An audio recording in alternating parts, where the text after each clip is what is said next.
최경영의 최강 시사.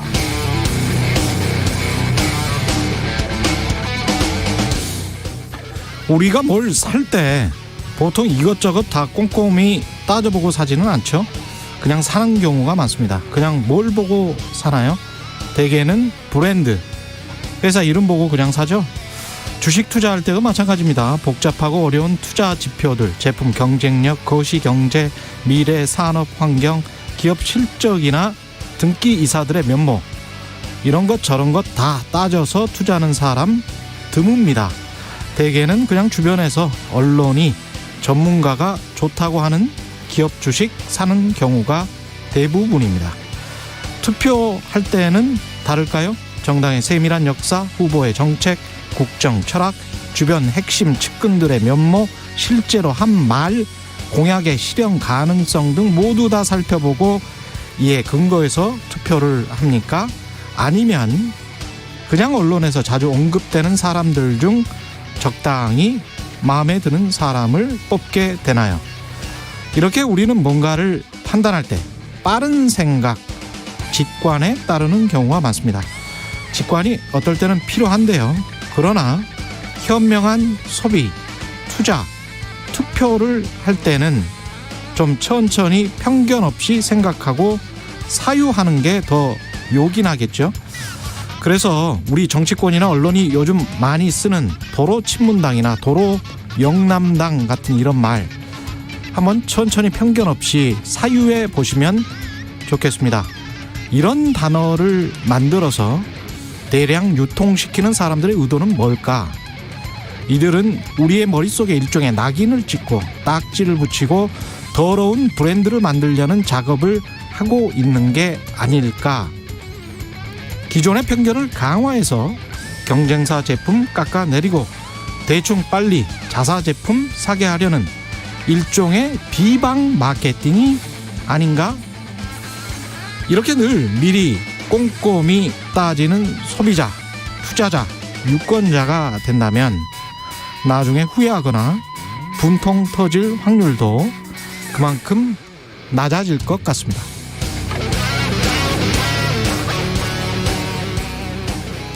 네, 안녕하십니까. 5월 7일 세상에 이익이 되는 방송 최경련의 최강시사 출발합니다. 저는 KBS 최경련 기자고요. 최경련의 최강시사 유튜브에 검색하시면 실시간 방송 보실 수 있습니다. 문자 자면은 짧은 문자 50원, 긴 문자 100원이 드는 샵 9730, 무료인 콩 어플에도 의견 보내주시기 바랍니다. 오늘 1부에서는 국민의당 권은희 원내대표 연결해서 장관 후보자들의 인사청문회 야권 단일화에 대한 입장 들어보고요. 2부에서는 더불어민주당 조웅천 의원 만나보겠습니다.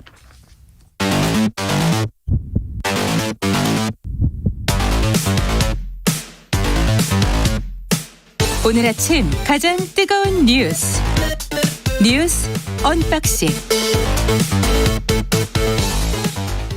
뉴스 언박싱 시작합니다. 민동기 기자, 한겨레 신문 하호영 기자 나와 있습니다. 안녕하십니까? 안녕하세요. 예, 김부겸 국무총리 후보 청문회 쟁점은 뭐였습니까? 몇 가지가 있는데요. 예. 일단 간단하게 자동차세 과태료 체납 때문에 소유 차량을 32차례 압류당했다, 이런 지적이 나오지 않았습니까? 예. 일단 김부겸 후보자는 공직 후보자로서 부끄럽게 생각한다, 이렇게 사과를 했습니다. 예. 근데 왜 그렇게 됐느냐를 설명을 했는데요. 자신이 굉장히 어대로 관리를 하지 못했다, 이렇게 설명을 했습니다. 예. 그냥 집사람이 자신의 명의로 된, 그러니까 김부겸 국무총리 후보자의 명의로 된 회사 차량을 함께 사용하는 과정에서 제대로 관리를 못했다. 이게 굉장히 좀 낡은 차였던 것 같은데. 네, 그렇기도 하고요. 예. 실제로 그 김부겸 후보자 같은 경우에는 90년대에는 굉장히 어려운 생활을 했죠. 그러니까 본격적으로 정치 무대에 들어와서 주목을 받기 시작하기 전으로 보이는데요. 예. 그때는 말하자면 정치 낭인이 될 뻔도 한 그런 상황이었던 것으로 보입니다. 이게 가난해서 가령 월 100만 원, 150만 원을 번단 말이죠. 네. 그러면 생계가 어려우니까 과태료나 벌금 딱지가 5만 원, 10만 원 돼요. 근데 네. 차량 가격이 가령 300만 원밖에 안 된다. 제가 차종은 알고 있는데 네. 그러면 이거를 내는 것보다는 계속 끌고 다니다가 나중에 폐차할 때나 중고차로 팔 때 네. 이때 아마 이제 내자 이러다 보니까 30몇 번이 된 것 있었다는 그런 생각이 드네요. 예, 분명한 거는 뭐 32차례 압류 기록 그렇죠? 자체는요. 예, 그건 잘못한 거니까요. 그건 분명히 짚고 넘어가는 건 맞는 것 같습니다. 네. 라임 펀드 관련한 의혹은 뭡니까? 그 어제 제기된 내용인데요. 그러니까 국민의힘 이양수 의원이 제기된 이야기입니다. 그게 뭐냐면 이종필 전 라임 부사장 말씀을 들어보신 분들 계실 텐데 그 라임에서 고액 맞춤형 펀드 테니스 11호라는 것을 만들고 가입하도록 했는데 예. 이거 자체가 매일 환매 신청을 할 수 있다는 겁니다. 그러니까 다른 펀드는 이런 규정은 없는 거고요. 야. 그리고 환매 수수료도 없다라는 거죠. 환매 수수료도 없다. 예. 그러면서 이것이 특혜다라고 이야기를 한 겁니다. 다만 김부겸 후보자 같은 경우에는 이게 왜 특혜인 것인가에 대한 설명이 필요하다. 그러니까 이 의혹을 제기한 그 의원한테 이것이 왜 특혜인지에 대한 분명히 이야기해달라고 이야기도 하고요. 결과적으로 봤을 때는 이 라임 펀드가 제대로 되지 않았으니까 수익이 내지 못했고요. 결과적으로. 그래서 딸 부부도 피해자라는 이야기도 했습니다. 다만 오늘 이제 국민의힘이 신청한 라임 관계자 3명이 증인으로 출석하거든요. 쟁점은 오늘까지 이어질 것으로 보입니다. 이거는 좀 살펴봐야 되겠습니다. 보통 이제 사모펀드는 공모펀드하고 달리 구조나 상품 설계를 맞춤형으로 해요. 그렇죠. 예, 그래서 따로 계약을 하기 때문에 이게 일반적인 사모펀드의 형태인지 네. 워낙 또 규제가 없었거든요. 사모펀드에 관련된 규제는. 김부겸 후보자가 어제 그 해명한 취지는 딸과하고 사위 가족이 만약에 특혜성이라 하더라도 본인은 그 사실을 전혀 몰랐기 때문에 본인이 이걸 알고 있는 상태에서 마치 여기에 영향을 미친 걸 전제한 상태에서 계속 질문을 하는 것은 굉장히 좀 어폐가 있다 이런 취지로 계속 해명을 하기도 했습니다. 예. 그러니까 관건은요. 이제 언론이나 야당 쪽에서 정말 이게 관련이 돼 있는지를 입증하는 문제. 관련이 돼 있다는 거는 이렇게 매일 환매 신청을 하고 환매 수수료도 없는 것을 펀드를 김부겸의 얼굴을 보고 그렇죠. 없다는 거죠. 예, 그리고 이제 김부겸이 뭔가 전화라도 해서 네. 예, 그래서 딸 사위가 이런 펀드를 들 수 있었다. 사위는 상당히 부자인 것 같네요. 네네. 장인은 가난한데. 네. 본인과 다르다 이런 이야기를 김부겸 후보자 직접 하기도 했습니다. 예. 그럼 좀 장인을 도와줘야지. 이 펀드 들지 말고 장인을 좀 도와주지 그랬어요. 어쨌거나 그 라임 관계자 3명이 오늘 증인으로 출석하니까요. 예. 좀 들어봐야 되겠습니다. 들어봐야 할 것 같습니다. 예. 그다음에 그 관련돼서 여러 가지 그 당에 관련된 것들, 민주당에 관련된 것들, 그다음에 조국 사태, 이른바 조국 사태와 관련된 것들, 그다음에 부동산 정책, 상당히 좀 다른 발언들을 한 것 같습니다. 그러니까 발언 몇 가지가 눈길을 끄는 게요. 일부 강성 당원들의 문자 폭탄이 있지 않습니까? 예. 이거와 관련해서는 자신이 지금까지 알고 있는 민주주의적인 방식은 아니라고 생각한다라고 얘기를 했고 이른바 조국 사태에 대해서도 국민 특히 젊은 층에 여러 상처를 준 것은 안타깝게 생각한다 이렇게 얘기를 했습니다. 원칙적인 발언들이네. 예. 하지만 그 조국 사태와 관련해서 검찰 수사 있지 않습니까? 여기에 대해서는 한 사람을 손보듯이 탈탈 털고 생중계하듯 언론에 흘리는 관행도 문제 삼아야 하지 않겠느냐. 이렇게 얘기를 하기도 했고요. 문재인 대통령이 최근에 자신을 비판하는 전단을 살포한 30대 남성을 모욕죄로 고소했다가 취하하지 않았습니까? 예. 여기에 대해서도 대통령이 조금 폭넓게 보도록 참모들이 보좌했으면 좋지 않았을까 싶다. 이런 취지로 또 발언을 하기도 했습니다. 그다음에 부동산 정책에 관해서는 어떤 입장을 밝혔습니까? 그러니까 부동산 정책에 관련돼서도 원칙적인 입장을 밝히긴 했는데요. 그러니까 그 재산세, 종합부동산세 등 보유세 제도를 고민해보겠다라고 이야기하면서 지금 여권 일부에서는 부동산 세제 완화 이야기하고 있지 않습니까? 이것에 대해서도 검토를 좀 해보는 게 어떻겠느냐라는 이제 의사를 밝힌 겁니다. 그러니까 특히나 그 종부세가 대상자가 좀 너무 많아지면서 징벌적 과세가 아니냐는 일부 반발이 있다. 이것을 알고 있다라는 이야기를 하면서도요. 그 장기간 보유와 있는 은퇴자, 고령자에 대해서는 최소한 정책 탄력성을 보여야 하지 않겠느냐. 뭐 이런 이야기도 했습니다. 물론 다만 세금 부담과 관련돼서 보유세 혜택 기준을 높인다는 것은 아니다. 이렇게 다시 한번 또 원칙적인 이야기를 했고요. 근데 장기간 보유하고 있는 은퇴자, 고령자 같은 경우는 제가 알기로는 이미 종부세 세제 혜택, 재산세 세제 혜택이 굉장히 커요. 이미 크죠. 15년 이상이면 거의 80%를 그렇죠. 공제를 받기 때문에 그거는 좀 지적을 해야 될 것 같고 더 이상 해야 되겠다라고 하면 더 이상 뭐 공제를 하겠다고 하면 그거는 뭐 정부 여당과 야당이 잘 협의를 해봐야 될 텐데 네. 그 없다 지금 이런 네. 제도가 그거는 아니거든요. 네. 그렇죠. 분명히 있긴 있어요. 네. 근데 당장 뭐 서울 강남에 내가 60세라도 20억짜리 아파트를 자기 현금으로 살 수 있는 그런 사람이다. 근데 나이가 65세다.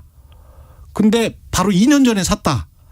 그 사람까지 종부세나 이런 것들 재산세를 다 거의 면제다 하다시피 해야 되는 건가? 네. 15년 전에 산 사람과 똑같이 그렇죠. 이거는 아닌 것 같은데요. 그건 다른 문제인 그렇죠. 거죠. 그건 네. 좀 다른 문제인 것 같고. 그래서 말씀하셨던 예. 것처럼 아까 말씀드렸지만 정책의 탄력성을 이야기하는 것 같습니다. 그러니까 예. 운용의 묘를 살리겠다라는 것으로 보이니까요. 예. 이 또한 뭐 그 부동산 정책과 관련돼서 아무래도 여론이 좋지 않은 상황이기 때문에 예. 이런 그 원칙적인 측면을 계속 밝히고 있는 것 같습니다. 예. 그다음에 안타까운 산재 노동자 사고가 또 있었습니다. 예. 4월 22일 오후에 발생한 사건인데요. 그 노동자 이선호 씨가 평택항 부두화물 컨테이너에서 작업을 하고 있었는데 사망하는 사고가 발생했습니다. 원래 그 평택항 개방형 컨테이너 내부 뒷정리를 하고 있었는데 무게 300kg가량의 개방형 컨테이너의 뒷부분 날개에 깔렸고요. 사고 후에 인근 병원으로 옮겨졌지만 이제 숨을 거뒀습니다. 원래 그 이선호 씨인데 용역업체 소속이고요. 당시 컨테이너 관리는 원청업체가 담당을 했습니다. 근데 대학교 3학년이었고요. 군복무를 마친 뒤에 학비와 생활비를 벌기 위해서 평택항 용역회사에서 일을 해왔던 것으로 지금 알려지고 있는데 예. 더 안타까운 것은 아버지가 또 같이 근무를 했다는 점입니다. 네. 그게 지금 사연이 알려지면서 더 좀 안타까운 상황이 됐습니다. 중대재해기업처벌법도 이게 통과가 됐는데 이런 사고는 계속 일어나네요. 그러니까 2018년 12월입니다. 이게 그 당시에 이제 김용균 씨요. 예. 김용균 씨 많이 기억을 하실 텐데요. 그 김용균 씨도 24살 나이였거든요. 그러니까 이번 같은 경우에도 현장에 안전관리자도 없었고 안전모도 지급되지 않은 상태에서 좀 위험한 현장에서 혼자 홀로 있다가 사고를 당한 것이어서요. 예. 좀 안타까운 소식인 것 같습니다. 예. 바이든 미국 대통령이 백신 관련해서 지적재산권 면제를 지지한다 이런 발언을 했습니다. 그 캐서린 타이 미국 무역대표부 대표가 성명을 통해 밝힌 내용인데요. 예. 이 지식재산권을 보호해야 한다고 강하게 믿지만 코로나19 대유행이라는 특별한 상황은 특별한 조치를 요구한다 이런 입장을 밝혔습니다. 예. 그래서 코로나19 백신 특허를 한시적으로 유예해서 백신 생산 기술 공유를 추진하겠다는 그런 얘기인데요. 예. 만약에 이제 실제로 면제가 되면은 세계 곳곳에서 복제 제품 생산이 가능해져서 백신 공급이 대폭 늘어나게 되고요. 실제로 현실화되면은 국내 제약사도 주요 백신 개발사의 기술을 활용을 해서 백신을 생산할 수 있게 됩니다. 근데 지금 다 아시는 것처럼 백신 접종은 그동안 나라별로 편차가 너무 크지 않았습니까? 예. 세계 주요 10개국이 전 세계 백신의 한 3분의 1을 독점하고 있었던 그런 상황이었는데 미국이 입장 변화를 지금 시사를 했기 때문에 실제로 변화가 될 수 있을 것인가 이게 좀 관건인 것 같습니다. 바이든 참 정치 잘합니다. 네.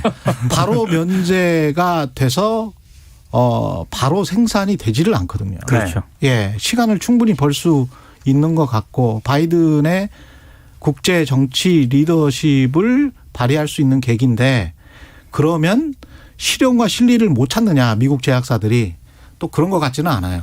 그러니까 일단은 WTO에서 통과되는 것부터 좀 어렵고요. 예. 이것이 합의나 일정 정도 이상 수준 이상의 동의가 필요한 문제이지 않습니까? 그렇죠. 당장 그 일부 국가들은 제약사 입장 대변해서 반대할 가능성도 있고요. 예. 또 그렇다고 하더라도 말씀하신 것처럼 제조 기술을 준다고 해서 당장 그 제조에 활용된 기구나 시설을 도입할 만한 나라들이 얼마나 되느냐를 따져보면은 예. 그것 또한 시간이 많이 걸리는 얘기거든요. 이게 미리 딱 이렇게 아주 선한 것처럼 딱 선언을 해버리니까 네.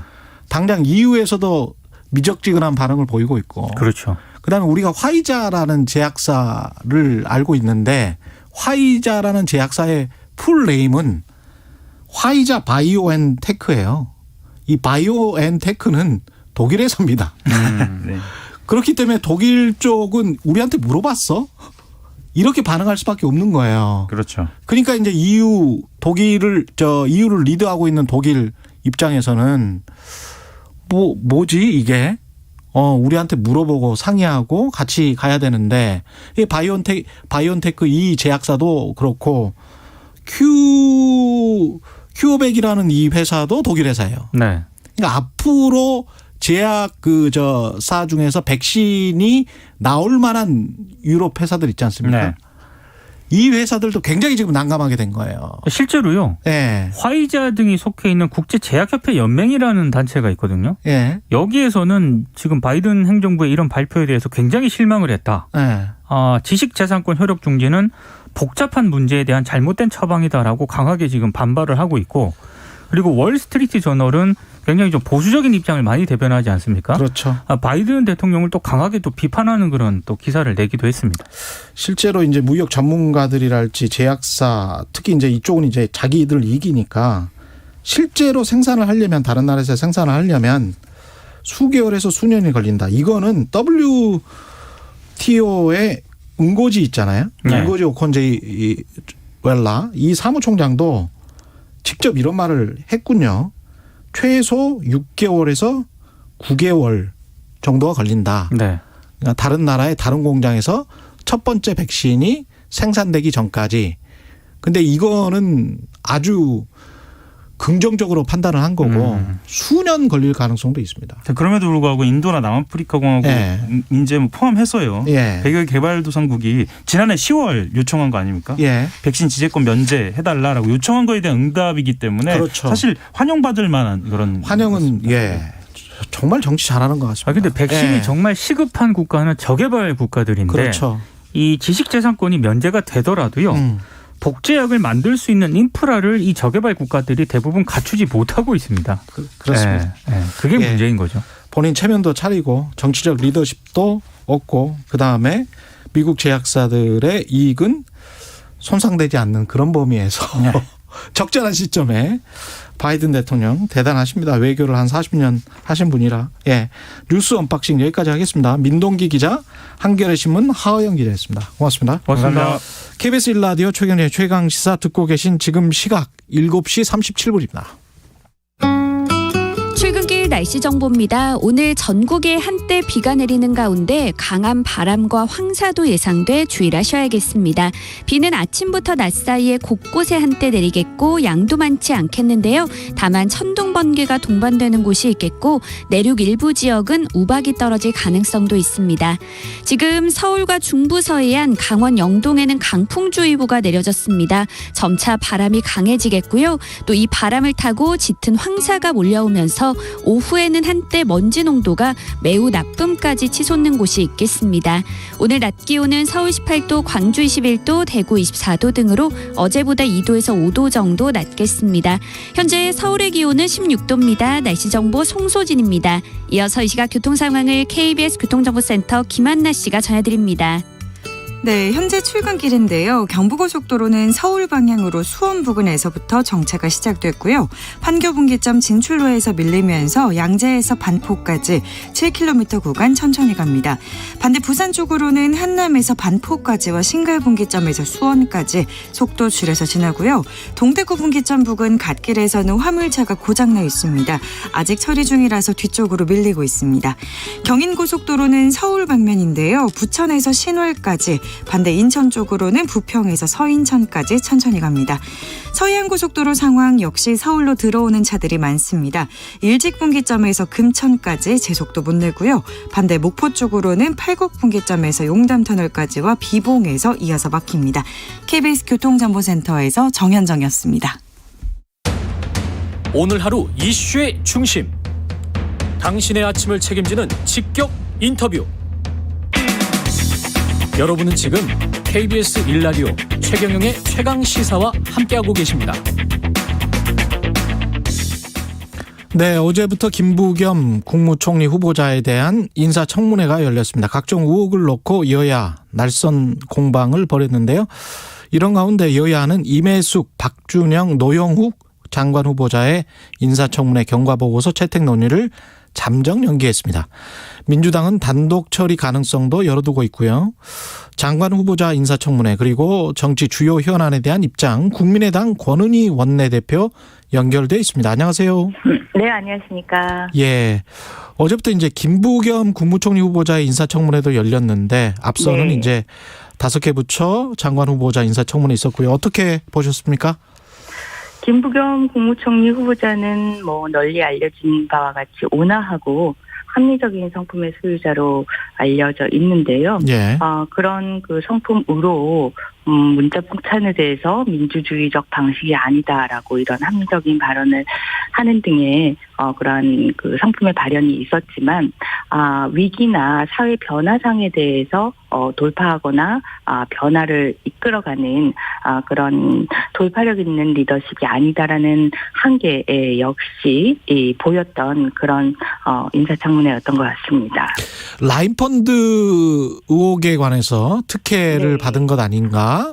예. 예. 그 총리 후보자 때문에 뭐 이런 의혹 제기를 한 거죠, 야당에서는. 네. 예. 맞습니다. 라인펀드와 관련된 부분이 가장 큰 문제라고 보여지고 있는데요. 예. 이 김부겸 후보자는 실제 손해를 봤기 때문에 특혜가 아니다라는 그런 입장을 취하고 있는데 그거는 설명이 되지 못하고 있습니다. 예. 이 가족이 가입한 펀드 자체가 수익은 극대화하고 손해는 보지 않는 구조로 특혜적으로 구성이 되어 있는 그런 펀드입니다. 그리고 자녀와 사위 그리고 6세, 3세의 외손자, 외손녀 가족들만 가입되어 있고 그 외에는 직접 이 펀드 라인 펀드의 주도자인 이종필 전 부사장과 이와 관련이 된 법인 이렇게 비공개로 설정이 된 펀드이고요. 펀드와 관련해서 말씀드렸다시피 이 수익을 극대화하고 손실은 보지 않는 구조인데 성과 보수도 없고 그리고 환매와 관련해서는 매일 환매가 가능하고 환매 수수료 역시 0% 이런 구조로 특혜적인 구조로 구성이 되어 있을 뿐만 아니라 뭐 실제 손해를 봤다라고 얘기를 하는데 실제 이 김부겸 후보자 가족 펀드는 라임에 있어서 환매가 본격적으로 진행이 되기 이전에 이 환매가 시작되었습니다. 환매가 시작되어서 진행이 되었지만 환매와 관련돼서 문제 제기가 수개월 후에 제기가 되자 환매가 실제 이루어지지 않는 것일 뿐 환매가 언제든지 가능한 이런 구조로 되어 있기 때문에 이 펀드는 특혜 펀드인 것은 분명하다 이렇게 판단이 되고요. 이 특혜 펀드에 가족들만 이렇게 가입이 되게 된 상황에 대해서는 청문회장에서 후보자를 상대로 오늘 또 라임의 그 증인이 나와서 증언을 하게 되는데 후보자를 상대로 추가적으로 확인을 해봐야 되겠고 마찬가지로 수사기관에서도 관련된 사항을 살펴볼 필요가 있는 내용입니다. 제가 사모펀드에 관해서 물론 이제 의원님도 잘 아시겠지만 네. 비공개로 하는 게 사모펀드 일반적인 구조인 거는 맞고요. 가족들만 가입하는 경우도 많은데요. 비공개나 가족들과 관련된 부분들이 사모펀드의 일반적인 모습이라고 보여지지는 않습니다. 사모펀드와 관련해서는 공모펀드에 비해서 투자액을 제한하고 소규모 투자자들이 제한할 수 있는 그런 구조라는 특색이 있는 것이지 예. 가족이나 비공개가 일반적인 모습은 아닙니다. 다만 이 사모펀드 운영 과정에서 그러한 사모펀드의 제약을 피하기 위해서 편법적인 방식의 사모펀드 운용이 많은 그런 상황이고요. 네. 이런 부분 역시 편법적인 방식에 의해서 펀드가 설계가 됐다라고 보여지고 있습니다. 손해를 보지 않는 구조라고 말씀을 하셨는데 네. 그러면 손해를 진짜 봤다면 손해를 보지 않는 구조라는 게 말이 됩니까? 손해를 보지 않는 구조라는 게 매일 환매가 가능해서 언제든지 투자금을 회수할 수 있도록 되어 있는 상황이고요. 계약을 그렇게 했다는 거죠. 수수료 역시 없는 상황인데 결국은 쟁점은 손해를 받느냐 안 받느냐인데 손해를 받습니까 아닙니다. 안 받습니까? 손해를 받느냐 안 받느냐는 쟁점이 될 수가 없습니다. 왜요? 손해를 볼 수 있는 구조냐 아니냐고 실제 라인펀드에서는 이 환매와 관련해서 환매가 일부 관련자들에게 먼저 진행이 됨으로 인해서 다른 일반 투자자들에게 손해를 끼칠 수 있는 구조로 이 부분이 운영이 돼서 이 라인 펀드의 그 피해가 확산되는 그러한 상태들이 문제가 됐었고, 그것이 라인 펀드 사태의 중요한 하나의 원인이 되기도 합니다. 이 전형적인 그 김부겸 후보자의 가족들의 이 펀드가 이 라인 펀드의 문제인 환매와 관련해서 특혜적인 구조를 가지고 있기 때문에 문제인 것이지, 결과적으로 환매가 실제 이루어졌느냐 부분은 나중에 우연히 일반 투자자들이 이에 대해서 문제를 제기하고 이것이 문제가 있다라는 당국의 판단에 의해서 그 실행이 저지되는 이 우연한 사정에 의해서 특혜다 아니다라고 판단할 수 있는 구조는 아닙니다. 저는 아직 이해를 못하겠는데 일단 알겠습니다. 예, 네. 검수완박과 관련해서는 김부겸 후보자 같은 경우에 검찰 수사권 완전 박탈, 약간 부정적인 견해를 드러냈죠. 네. 이건 어떻게 보셨습니까? 우리 국가의 공권력으로서 이 수사권과 기소권의 문제에 대해서는 사실은 국민들에게 가장 영향을 미치는 그러한 요소다라고 보고 네. 진지하게 판단을 해야 되는데요. 그래서 수사기관의 실제 수사력 그리고 수사력에 대한 상호 간의 업무 협조, 이런 부분들도 살펴봐야 되는 문제이고, 특히 검수완박과 관련해서는 수사라는 것이 수사 자체가 목적일 수가 없습니다.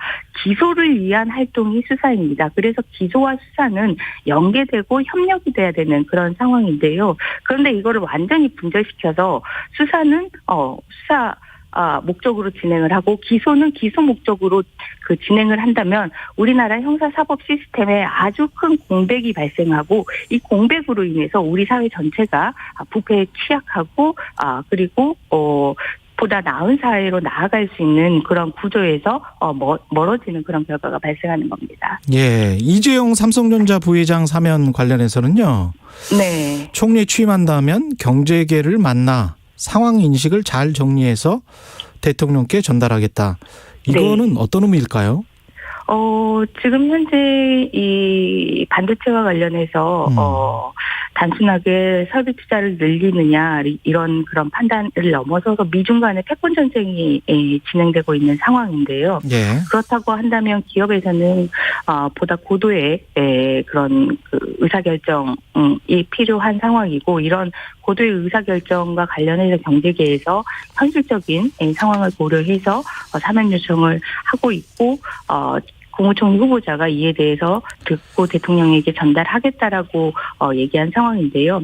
사면은 지금 이재용 삼성전자 부회장이나 아니면 과거의 대통령들 상대로 해서 우리 사회에서 계속적으로 논의가 되고 있는 상황입니다. 논의가 되고 있는 상황인데, 이 부분에 대해서 과거의 범법 행위와 그리고 현재의 통합의 가치, 아니면 미래의 반도체 사업의 성과, 이 부분을 가지고 서로 비교 형량을 해서 판단하는 그런 의미도 있지만, 이 과거의 범법 행위가 공통적으로 당시 사회의 어떤 아직은 선진화되지 못한 상황에서 위법 의식이 약한 상황, 이런 부분들에서 이러한 범법 행위들이 발생하고, 이것을 사회가 보다 선진화되면서 범법 행위로 처벌하는 그런 상황이 발생을 했는데, 우리 사회가 이러한 행위들에 대해서 이제 명백하게 위법의식을 갖게 됐다라면 그런 부분들을 고려해서 이 과거의 행위와 현재의 이 사면의 의미, 이 부분을 비교 형량을 해서 통수권자인 대통령이 결정을 할 수 있을 문제라고 보고 있습니다. 고른 의원은 사면을 찬성하시는 겁니까? 의원님은? 이와 관련해서 제가 사면을 찬성한다, 찬성하지 않는다라고 얘기하는 것보다는 네. 이 사면과 관련해서는 말씀드렸다시피 과거의 범법 행위와 현재의 통합의 가치나 어떤 미래의 경제 산업에 미칠 영향, 이 부분을 가지고 비교 형량을 해야 되기 때문에 네. 사실은 통수권자의 시각과 통수권자의 고민에 의해서 나올 수 있는 상황이고, 통수권자의 그러한 고민의 결단이라면 이에 대해서는 지지를 하고 그리고 뜻을 같이 해주는 것이 정치권에 있는 인사들의 마땅한 그런 행동이 아닐까 이렇게 보고 있습니다. 근데 말씀하신 것 중에서 위법 의식은 사실은 과거에도 그렇고 지금도 그렇고 재벌만 약했던 것 같아요. 일반 국민들은 뭐 법 지키려고 얼마나 노력을 많이 했습니까? 맞습니다. 그쵸? 그런데 예. 우리 사회 구조가 재벌 중심으로 이제 국가 경제, 재벌에 의존하는 국가 경제 산업의 구조이다 보니 예. 사실 재벌에 대한 어떤 위법에 대한 그 인식 자체의 부분이 이 기준 자체 부분이 낮게 설정이 되어 있었고 누가요? 낮게 설정 누가 낮게 설정을 했죠? 법조계나 재벌들 스스로도 낮게 설정이 되어 있었고 그게 잘 된 겁니까? 설정된 이런 구조 속에서 이런 재벌들이 또 경제 산업 구조에 막대한 영향력을 미치는 그런 행위들이 있었는데 이제 우리 사회가 바뀌어서 누구나 동일한 기준에 의해서 판단을 받아야 된다라는 이런 인식들이 확립이 됐고 그 인식에 기초해서 이러한 처벌 행위들이 이루어졌는데 그렇다면 이 부분에 대해서 이 과거와 현재의 상황을 비교해서 통수권자가 판단을 하는 것이 옳다고 보여집니다. 그 안철수 대표와 합당 있지 않습니까? 국민의힘과 네. 국민의당의 합당. 이게 지금 네. 안철수 대표 같은 경우는 그 대통령 선거 전에만 통합이든 합당이든 하면 되는 것 아닌가 이런 뉘앙스의 말씀을 하셨거든요. 이 어떻게 보세요? 지금 관련해서? 뉘앙스와 관련해서 그런 예. 뉘앙스의 얘기를 한 것이 아니고 예. 지금 현재 그 국민의힘이 전당대회를 앞두고 있는 상황이어서 예. 김기현 원내대표와의 예방에서도 김기현 원내대표가 얘기했듯이 이 전당대회 이전에는 당의 합당이라는 부분을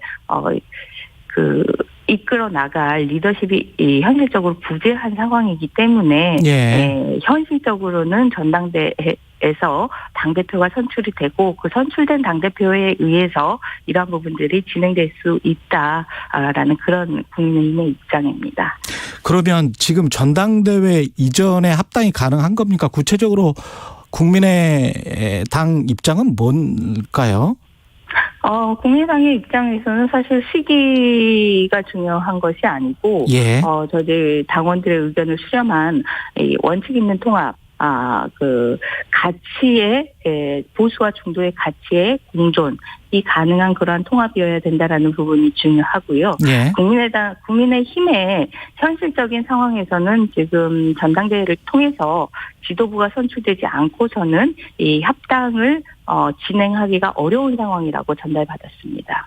합당을 진행하기가 어렵다. 그러면 그 당원들 의견을 다 수렴해서 국민의힘과 그 절차에 관해서 계속 논의하고 실제로는 언제 합당이 될 것 같습니까? 예상은 어떻게 하세요?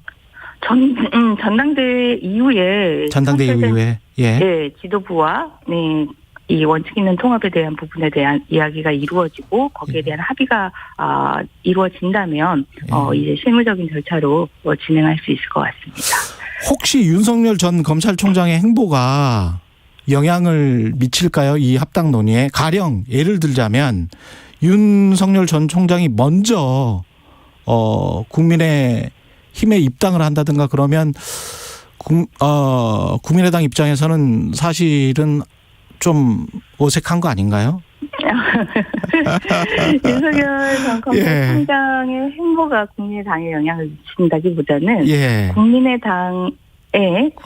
국민의힘과의 이 합당, 원칙 있는 통합의 이 성사와 실제 그러한 원칙들이 지켜지는지 여부가 윤석열 전 검찰총장의 행보에 영향을 미칠 것으로 저희는 보고 있고요.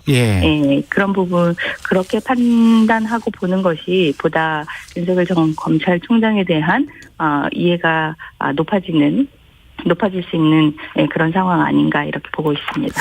안철수 대표의 행보, 그 대통령 선거 출마 여부에 관해서는 어떻게 생각하십니까?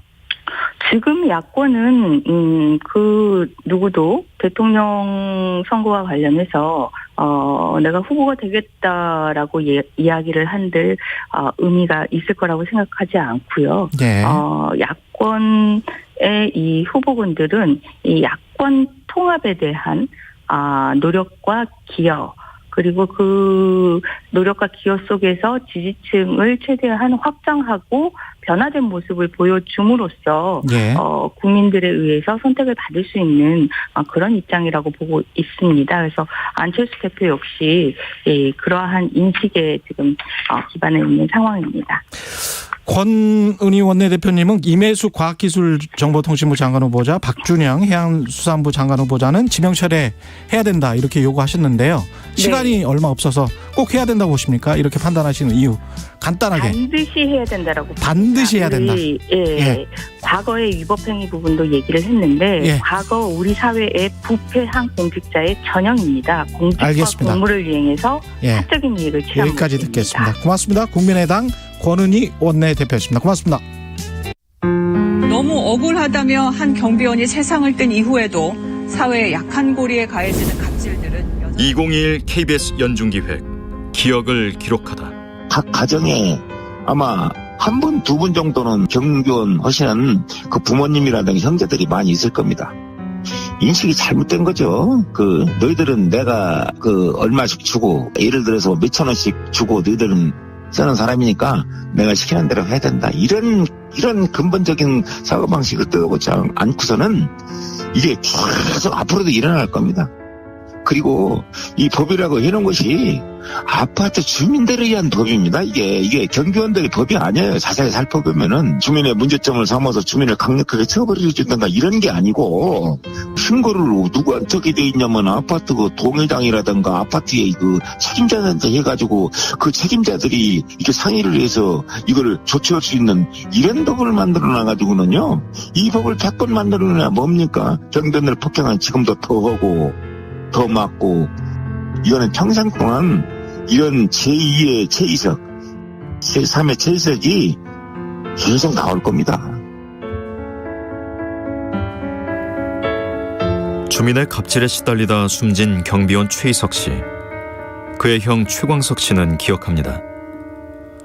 정부가 제2의 최희석을 막고자 범정부 갑질 피해 신고센터를 운영하고 있지만 지금도 현장에는 갑질 피해를 당하는 경비원들의 고통이 계속되고 있습니다.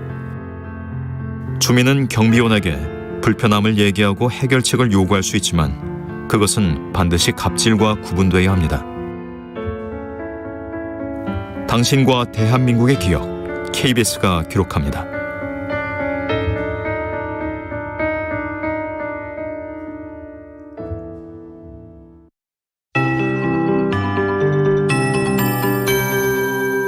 KBS 58분 날씨. 하늘이 흐립니다. 바람도 점차 강해지고 있는데요. 오늘 전국에 한때 비가 내리는 가운데 강한 바람과 황사도 예상돼 주의하셔야겠습니다. 북서쪽에서 비구름이 다가오고 있어서 서울 등 수도권 북부와 강원 영서 북부는 9시를 전후해서 비가 시작되겠고 차츰 그 밖의 지방으로도 확대되겠습니다.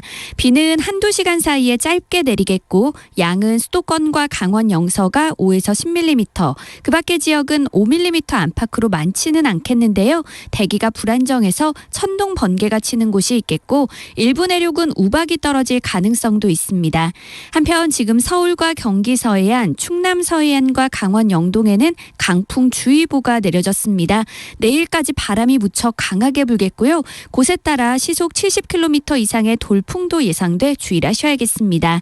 또 이 바람을 타고 짙은 황사가 몰려오면서 오후에는 한때 먼지 농도가 매우 나쁨까지 치솟을 전망입니다. 지금 기온은 어제 아침보다 높지만 낮 기온은 서울 18도, 대전, 광주 21도, 대구 24도 등으로 어제보다 2도에서 5도 정도 낮겠습니다.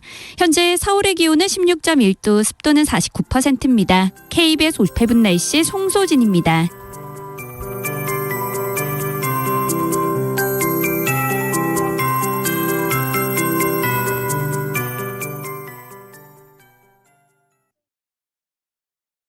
정성을 다하는 국민의 방송 KBS가 8시를 알려드립니다. AM 711kHz, FM 97.3MHz, KBS 1라디오입니다. HLKA.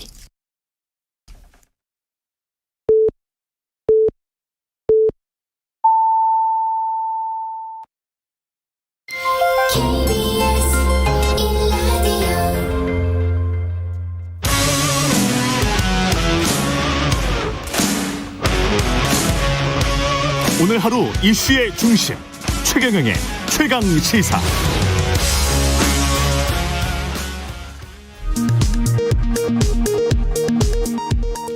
라디오 정보센터 뉴스입니다. 주요 7개국 G7 외교개발장관회의 참석차 영국 런던을 방문 중인 정의용 장관은 미국이 새 대북 정책을 북한에 설명할 것이며 미국이 현재 공석인 대북 특별대표를 임명하는 것이 바람직한다고 본다고 말했습니다. 울산을 중심으로 코로나19의 영국발 변이가 급속한 확산을 보이고 의료 현장에서 환자 표본이 늘면서 영국 변이가 전파력이 강할 뿐만 아니라 병세를 악화하는 중증 이완율에도 영향을 주는 것으로 방역당국의 결론이 모아지고 있습니다. 코로나19 변이 바이러스 확산세가 심각한 인도에서 우리 교민 200여 명이 추가로 입국합니다. 유럽연합 회원국 정상들이 현지 시간 7일과 8일 포르투에서 비공식 회의를 열고 미국이 지지한 코로나19 백신 지식재산권 보호 면제 제한 등에 대해 논의합니다. 지금까지 라디오 정보센터 뉴스 아나운서 정은승이었습니다. 공정, 공익, 그리고 균형. 한 발짝 더 들어간다. 세상에 이익이 되는 방송. 최경영의 최강시사. 네, 문파가 아닌 국민들께도 다가가서 마음을 얻을 수 있도록 좀 놓아주십시오. 여러분들이 문자 행동을 하면 할수록 위축되는 의원들이 많으면 많을수록 재집권의 꿈은 점점 멀어져 갑니다. 더불어민주당이 4.7 재보궐선거 참패 이후에 친문 의원들의 이선 후퇴 요구하고 강성당원들의 문자 폭탄을 강도 높게 비판해온 몇 안 되는 의원 중 한 분이죠. 당 지도부를 향해서 당내 민주화와 쇄신을 강하게 주문하고 있습니다. 더불어민주당 조웅천 의원 나와 계십니다. 안녕하세요. 예, 안녕하세요. 반갑습니다. 예. 요즘도 문자 많이 받으십니까? 예, 뭐 꾸준히 오고 있습니다. 꾸준히 오고. 아, 오늘 예. 뭐 또 이 KBS 예. 처음 나왔는데 예. 예, 이 방송 마치고 가면 더 많이 와 있을 것 같은데요. 이게 뭐 도토리 수집하는 것도 아니고 이거 문자를 수집하고 계시는 건데 이게 어떤 문자가 구체적으로 얼마나 많이 옵니까? 대체적으로 예. 뭐 누구 덕에 네가 지금 배지 달고 있는데 누구 덕에 예. 뭐 남 좋은 짓 하냐. 예. 뭐 민주당 있지 말고 예. 야당으로 가라. 또 뭐 역시 뭐 예. 검사 출신은 피를 못 속인다. 피를 못 속인다. 예. 예.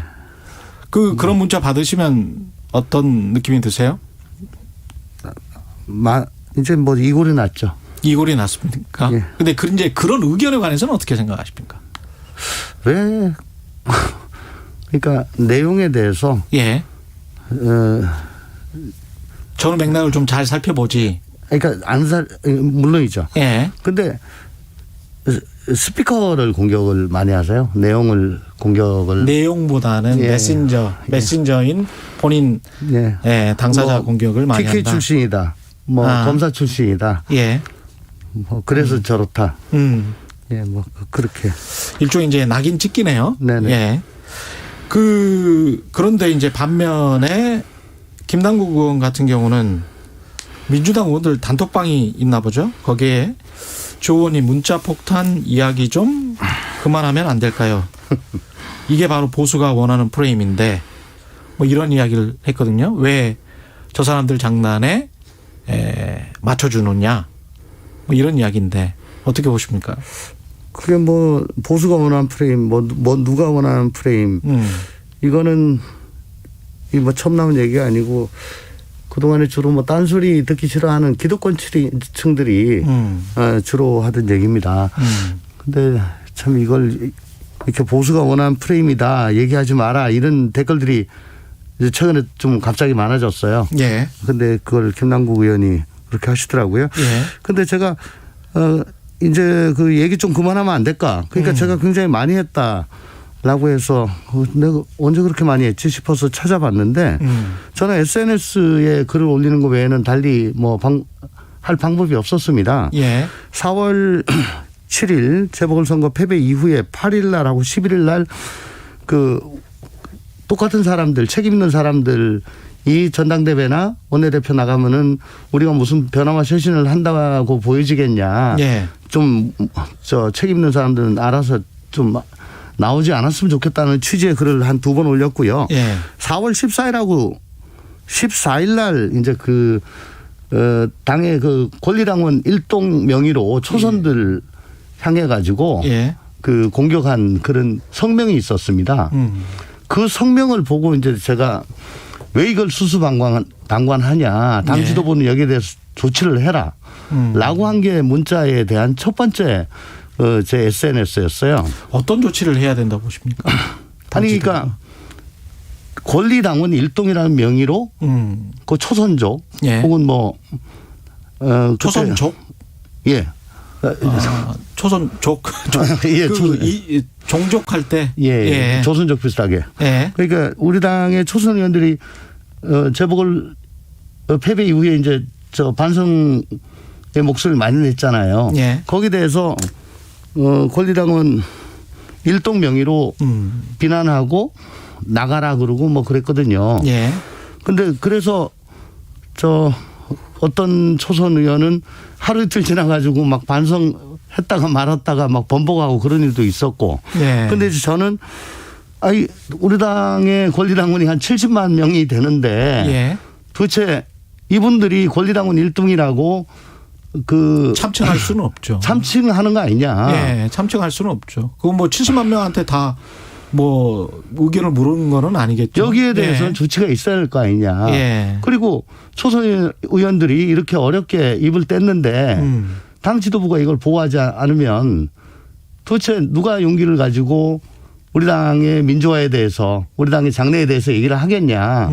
그때 당시는 비대위 체제였습니다. 도종환 위원장 체제에서. 예. 그래서 보호해라. 당신 이제 임기 며칠 안 남았는데 이 며칠 지나고 나면 보호하고 싶어도 못한다. 예. 그런 취지의 글을 올린 게 처음이에요. 예. 그리고는 4월 27일 날 어떤 언론의 문파 보고서라는 글을 보다가 거기에 대한 평석을 이제 제가 SNS에 올린 게 있습니다. 즉 한 2주 만에 또 한 번 올렸어요. 예. 제가 그렇게 많이 올린 것도 아니다. 예. 근데 왜 저보고 그렇게 그만하면 안 될까 이렇게 했는지 잘 모르겠습니다. 근데 그게 뭐냐면 제가 이거 한번 꺼내니까 막 반응들이 세게 온 거예요.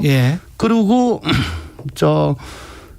주류 의원님들이 거기에 대해서 이제 반론들을 엄청 제기를 했죠. 그러니까 그게 뒤섞여 가지고 이게 어떤 이슈가 돼버린 겁니다. 그러니까 제가 처음에 얘기를 시작했으니까 제가 얘기를 많이 했나 보다라고 그렇게 생각을 하신 것 같아요. 의원님 입장은 쇄신에 대한 어떤 충정일 뿐이다. 당이 좀 잘 됐으면 좋겠다. 정당민주주의. 그런 생각에서 그렇죠. 정당민주주의가 잘 됐으면 좋겠다는 생각에서 이런 이야기를 하는 게 잘못이냐 이런 입장이신 거죠?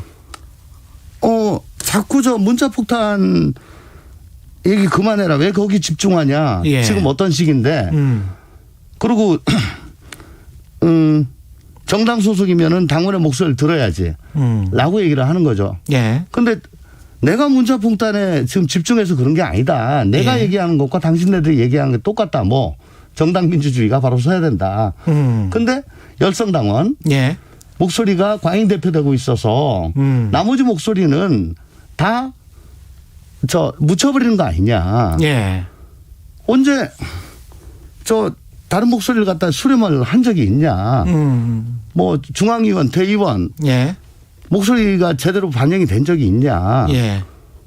그러면 누가 그렇게 방향을 잡는지는 잘 모르겠으나 방향이 딱 잡혀버리면은 그대로 일사불란하게 가버리고 거기에 좀 반한 얘기하면은 공격하고 그럼 그거 무서워서 목소리 낮추고 그러면 일사불란하게 가고 원보이스고 그게 민심하고는 괴리가 됐고 그게 몇 년 동안 계속 거듭이 되니까 결국은 그게 당의 지지율 하락과 재보선 참패라는 결과로 이루어진 건데 이건 정당민주주의 원리하고도 맞지 않다. 내가 당원의 목소리를 듣지 않겠다고 하는 것이 아니고 더 민주적으로 더 넓게 듣자. 라고 하는 얘기죠. 어떤 목소리를 더 구체적으로 내고 싶으신지는 조금 이따 여쭤보고요. 그러면 새 지도부 있지 않습니까? 송영길 당대표를 네. 비롯한 이 새 지도부는 앞으로 민주당을 쇄신하고 다양한 목소리를 낼 수 있는 그런 지도부라고 생각하십니까? 어떻게 평가하세요? 아직 일주일도 채 안 됐지만 일단 시작은 좋다고 봅니다. 시작은 좋다. 네네. 예. 뭐 민생 우선을 지금 기초로 내걸고 예. 또 그 뭐 검찰 개혁이다 뭐다 뭐 이런 거보다는 부동산 뭐 코로나 방역 예. 뭐 이런 것이 최우선 과제다. 예. 라고 지금 제일 앞자리에 놓고 있죠. 예. 그리고 인선을 함에 있어서도 그동안에 조금 주목받지 못했던 분들을 주요 보직에 놓고 예. 또 그렇게 하는 것들을 보면서 좀 제대로 하는 당대표의 인선도 네네. 괜찮은 인선이었다. 예, 제대로 하려고 하는 것 같네라는 생각 정도는 지금 예. 하고 있습니다. 구체적으로 이제 그동안 한 4년 동안 그 가장 큰 이슈였던 거는 역시 이제 검찰 개혁이었거든요. 네. 검찰 개혁과 관련해서 이제 이른바 이제 강성 지지자들은 검수완박, 검찰 수사권의 완전 박탈 이걸 이제 외치는 것 같고 그것과 관련해서 이제 뭐 공수처, 중대범죄수사청 이게 이렇게 연이어서 나오고 있지 않습니까? 각각에 대해서 조금 의원님의 입장은 뭔지. 예. 검수완박을 줄기차게 주장한 거는 접니다. 예. 다만 예. 수사기관과 소추기관은 완전히 분리가 돼야 된다. 예. 그게 검수완박이죠. 예, 그렇죠. 그런데 검찰은 소추기관으로 남아야 된다. 대신에 소추기관으로 남는 대신에 수사기관에 대한 예. 사법적 통제, 그걸 수사지휘라고 하는데 그거는 확고하게 더 강화를 해야 된다는 겁니다. 그런데 지금 저번 수사권 조정을 함에 있어서 예. 사법적 통제는 거의 없었습니다. 거의 없습니다 지금. 그리고 검찰이 소추 기능은 담당을 하면서 6대 범죄, 예. 중대 범죄는 또 담당을 해요. 예. 그러니까 저는 이게 오히려 후퇴라고 보는 거죠. 수사 지휘권을 통제를 한다면 예, 사법 통제. 검찰이 그러면 기존에 검찰이 가지고 있었던 이른바 막강한 권력 그걸 그대로 가져가는 거 아닌가요? 수사 기능을 떼는 거죠. 수사 기능은 떼는데 수사 지휘권을 통제한다는 거는 지금과 똑같은 건 아닙니까? 그러니까 예. 직접 인지 수사를 못 한다는 겁니다. 인지 수사를 못 한다. 예. 단지 지휘권은 가지고 있어야 거는 된다. 수사기관이 독직하는 거. 그거만 하는 거죠. 나중에 송치받아가지고 수사를 하다가 예. 뭐 수사 과정에서 뭐 무슨 인권 침해가 있었다거나 혹은 뭐 피해자와 예. 뭐 가해자가 뒤바뀐다거나 예. 여기에 무슨 고의성이 있었다 이런 것만 수사를 하는 거죠. 경찰의 검찰은. 수사에 대한 어떤 견제와 통제는 필요한 것 아닌가 그 말씀이네. 그것만 인지 수사를 하고요. 예. 나머지에 대해서는 평소 수사기관의 인권 침해 여부에 대해서만 예. 밀착 철저 감시를 하는 그 기능만 남겨놓는 거죠. 그렇군요. 네. 그런데 지금은 사법적 통제가 안 되는 상황입니다. 예. 안 되는 상황에서 그러니까 국민의 기본권이 과연 예전보다 더 잘 보장이 되느냐 전 잘 모르겠어요. 그런 상황에서 또 검찰이 갖고 있는 6대 수사권을 뺐든지 말든지 그건 뭐 큰 의미는 없습니다만은 예. 어쨌든 기관 대 기관은 특히 권력기관은 견제와 균형이 시스템으로 가야 되는데 예. 지금은 그 시스템이 점점 무너지고 있습니다. 그런데 그나마 검찰이 갖고 있던 6대 수사권 예. 이게 소추기관이 수사 기능을 갖고 있는 것 자체는 말이 안 되지만 예. 그래도 경찰이 갖고 있는 큰 권한 저거를 견제하는 정도의 수단이라면은 예. 저걸 갖다 지금 갑자기 빼버리면 그러면 경찰의 권한은 어떻게 견제를 할 것인가 라는 문제는 블랭크로 남는 거죠. 그 김용민 물론 이제 검찰 개혁론자 중에서 이제 가장 눈에 띄는 의원이 김용민 최고위원인데 이분의 검찰 개혁과는 지금 그러면 많이 다른 겁니까? 그러니까 애초부터 집이 잘못 지어진 겁니다. 지금. 집이 잘못 지어졌다. 설계를 잘못했다. 예, 대들보를 잘못 빼버렸어요. 그러니까 지금으로서는 어쨌든 공수처법 또 공경수사권 조정법이 통과가 돼서 예. 올 1월부터 지금 시행이 되고 있지 않습니까? 예. 어쨌든 이게 정착도 안 됐습니다. 예. 뭐 지금 공수처에서 뭐 사건 사무 규칙을 만들었는데 검찰이 인정을 하느니 못하느니 뭐 지금 난리가 나고 있지 않습니까? 예. 앞으로도 이런 일이 많이 일어날 거거든요. 예. 아니 이사를 가도 집 정리하는데 한 달은 걸려요. 한 달은 걸려요. 예, 뭐 제가, 어디 있지? 제가 최근에 이사를 가서 알아요. 네. 네. 한 달 이상 걸리더라고. 뭐 어디 있지? 예. 엄청 불편해요. 예. 하물며. 그렇죠. 정보기구를 새로 하나 만드는 건데. 형사사법체계를 예. 완전히 바꿔놨는데 이거를 제대로 정리를 안 하고 또 하겠다? 너무 속도가 빠르다. 아니 이러면 뒤죽박죽이 됩니다. 그래서 이것부터 그러면 공수처부터 제대로 공수처 제대로 해야 됩니다. 완성시키고 예. 그리고 그다음에 또 지금 논의하자. 공경수사권 조정 기방에 돼 있는 거 예. 일단 굴려야죠. 예. 일단 법을 바꿨으니까 그거부터 바꿔야죠. 그 검찰총장으로 지명된 김호수 검찰총장 후보자 있지 않습니까? 네. 야당에서는 이제 뭐 친정권 이사다 뭐 이렇게 이야기하잖아요. 꼭두각시 될 것이다 뭐 이런 식의 비판을 하는데 어떻게 보세요? 김호수 전 차관이 뭐 세 분의 장관을 모시면서 예.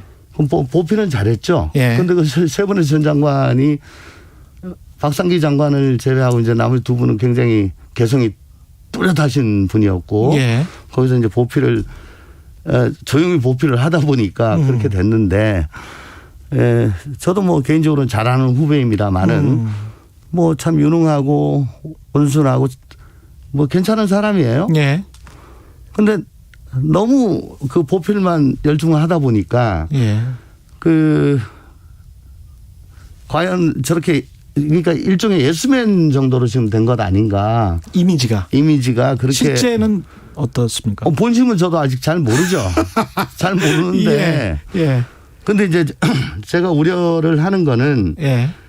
어느 조직에 차자 들어가는 소위 말하는 바이스 예. 차관과 기관장은 엄청난 차이가 있는 거죠. 자기 마음대로 할 수 있느냐 없느냐. 그렇죠. 예. 그리고 또 모든 걸 책임을 져야 되고 예. 또 그만한 소명의식과 맷집이 있어야 되는데 김호수 차관이 그동안에 보여줬던 모습은 국민들께는 아직 좀 성에 덜 찰 겁니다. 예. 그렇다면 그런 각오를 갖다가 좀 임명되기 전에 예. 좀 포부를 많이 밝히는 것도 필요하고 또한 어쨌든 지금 수원지검인가요? 거기서 예. 뭐 서면 조사도 받았다는데 지금 법무부나 뭐 검찰의 주요 지휘부가 피고인 혹은 피의자로 지금 자꾸 되고 있어서 굉장히 불상사납거든요. 예. 그것도 빨리 정리를 하신 게 좀 좋지 않을까 싶습니다.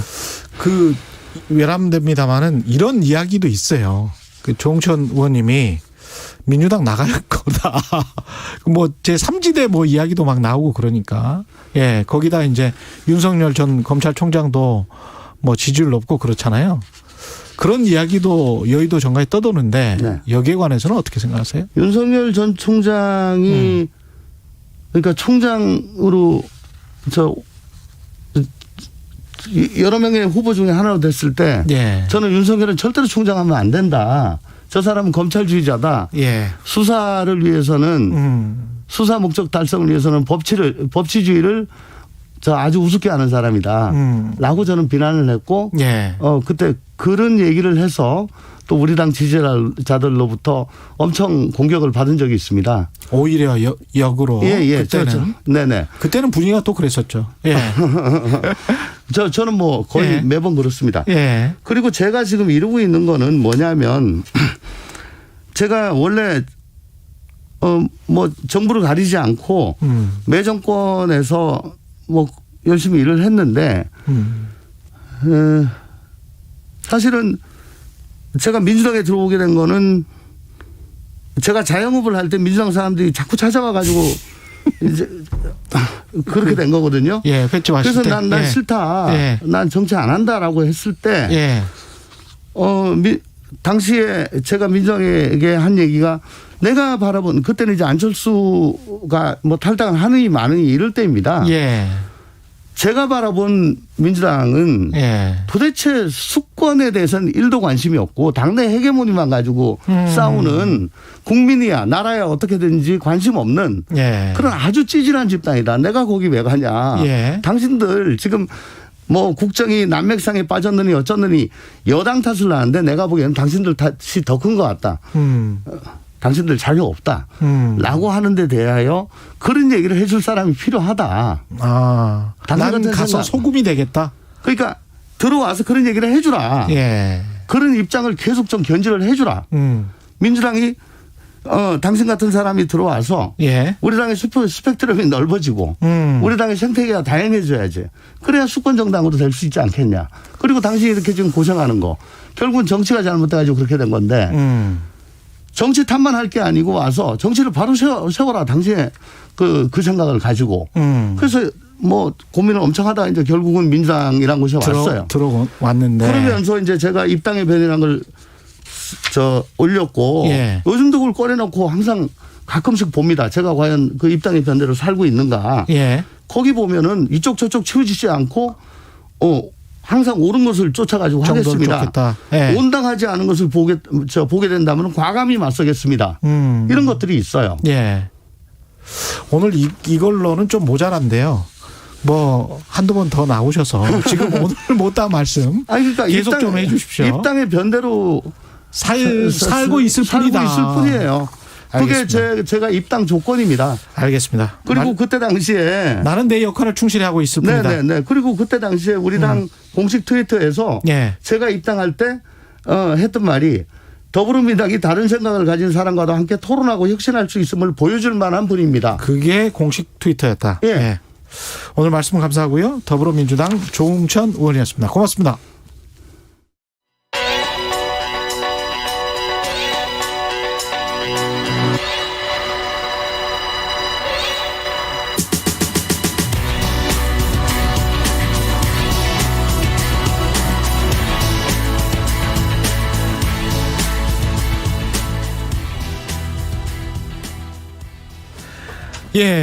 오늘은 송영국의 눈으로 함께합니다. 오늘의 눈 송영국의 눈 KBS 송영국 기자 나와 있습니다. 안녕하세요. 안녕하세요.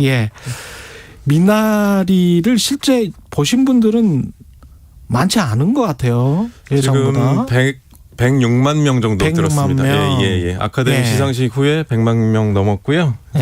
조금 관심이 높아져서 들었습니다. KBS 송영국 기자는 참고로 영화 평론가십니다. 등단을 하셨습니다. 그 미나리 보셨죠? 어떻게 보셨습니까? 저는 영화 보는 내내 제 상상력이 굉장히 돋아지는 그런 느낌 받으면서 영화 봤는데요. 미국으로 건너간 한국인 이민자 얘기잖아요. 그러면 이제 우리가 쉽게 떠올리게 되는 이야기 전형이 있을 텐데, 뭐 미국에 갔더니 막 문화적 차이 때문에 고생을 한다든지, 뭐 인종 차별을 당한다든지, 뭐 이런 걸 떠올리게 되는데 그런 얘기가 아니었고요. 그 주인공 가족이 미국에 건너간 지 10년 뒤부터 이 영화가 시작돼요. 그래서 주인공들이 캘리포니아에서 한 차례 정착을 실패한 뒤에 거기서부터 영화가 시작이 되고 그러면 그 10년 사이에 무슨 일이 있었는지 영화가 알려주지는 않고 중간중간에 조금씩 힌트만 줍니다. 그렇죠. 그래서 그럴 때 뭐 이렇게 얼핏 보이는 대사라든지 뭐 눈빛이라든지 이런 걸 보면서 관객이 영화의 행간을 좀 많이 상상해야 되는 뭐 그런 이제 그래서 재밌게 볼 수 있는 영화인 것 같고요. 어떻게 보면 소설 읽는 것 같은 그런 느낌도 좀. 그 생각을 많이 돌려야 영화를 보면서. 그래서 그 윤여정 배우가 연기한 순자 캐릭터만 봐도 그 딸을 10년 전에 이영만리에 떠나 보냈는데 10년 만에 만났더니 뭐 정착도 제대로 못 하고 있고 뭐 트레일러 주택에 살고 있고 뭐 이러고 있으니까 얼마나 속이 상하겠습니까?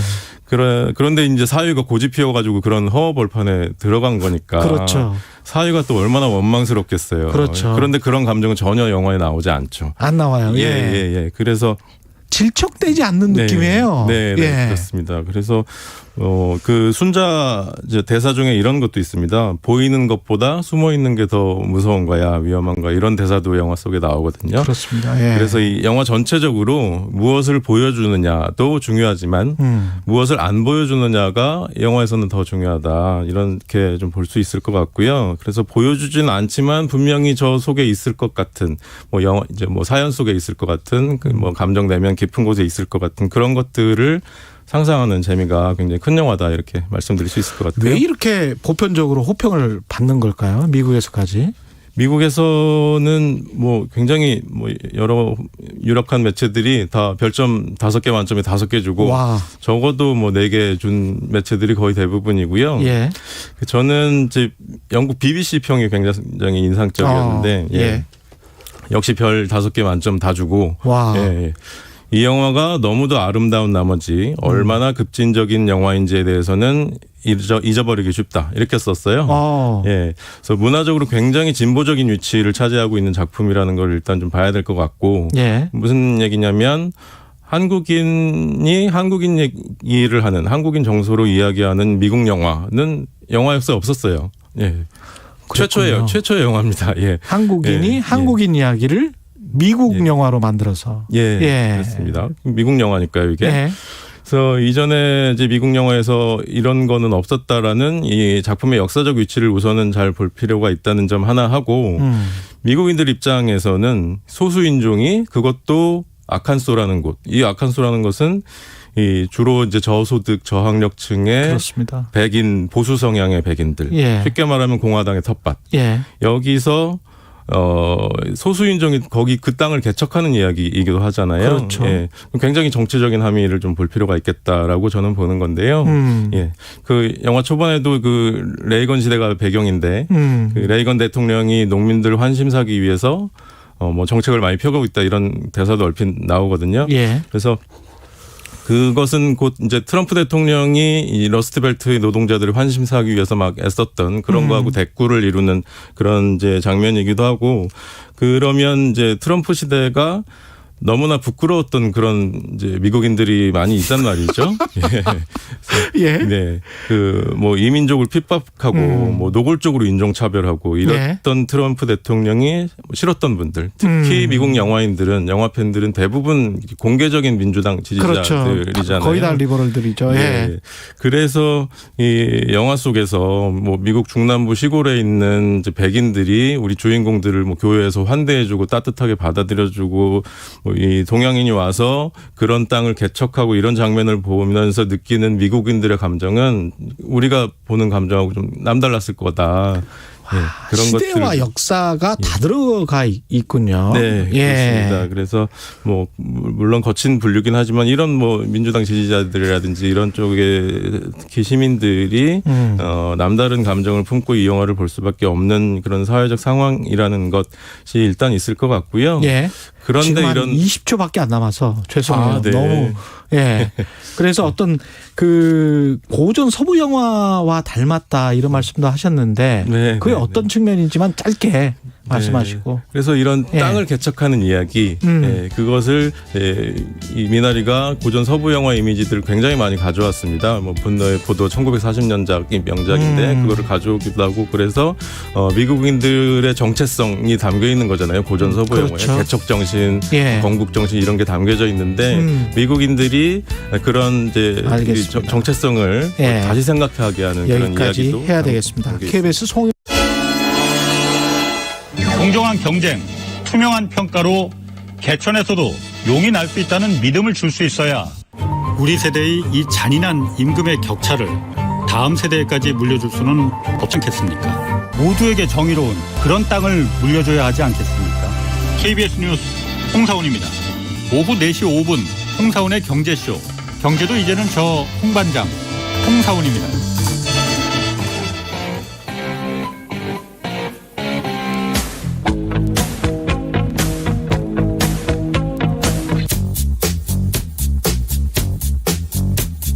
몸이 먼저 반응하는 음악이 있습니다.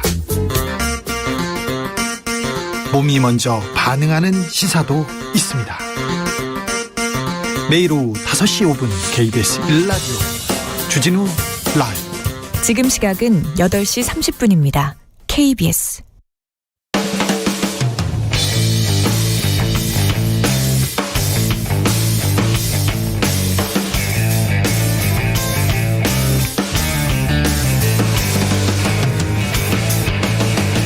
최경영의 최강 시사. 세계 여행비 1,000만 원 지원, 사회 출발 자금 3천만 원 장만, 사회 초년생을 위한 1억 원 통장, 이재명 경기도지사, 이낙연 전 더불어민주당 대표, 정세균 전 국무총리의 발언들인데요. 청년정의당은 이런 생각에 관해서는 어떻게 생각하는지 강민진 대표 청년정의당 나와 있습니다. 안녕하세요. 네, 안녕하십니까. 예, 청년정의당이라서 역시 청년이시군요. 예. 일단은 이런 물론 이제 어떤 맥락이 다 있겠죠. 그 맥락 속에서 이제 이재명 경기지사 같은 경우는 고졸자들 지원 관련해서 이제 나온 이야기였던 것 같고, 사회 초년생, 사회 출발 자금 다 비슷한 맥락들인데 이런 현금이 구체적으로 나오고 있습니다. 예. 어떻게 생각하십니까? 강민진 대표는? 사실 이런 부분은 정의당이 원조고요. 카피 제품들이 많이 나오고 있다. 이렇게 생각이 듭니다. 2020년 1월인가? 네. 예, 정의당이 한번 했었죠. 이 비슷한 거. 저희가 지난 대선 때 심상정 후보가 이 청년 사회 상속제라는 이름으로 맞아요. 그거 있었어요. 발표를 했었고, 지난 총선 때도 저희가 청년 기초 자산제. 네, 맞습니다. 그 이름으로 이 청년들에게 기초 자산을 보장하는 제도를 공약을 했었죠. 그것과 이것은 다른 겁니까? 지금 민주당 측 정치인들이 이야기하는 것은? 그러니까 뭐 외양은 비슷하다고 할 수 있는데요. 이제 제가 카피가 많이 나온다, 뭐 이렇게 말씀을 드렸던 건 카피다. 네.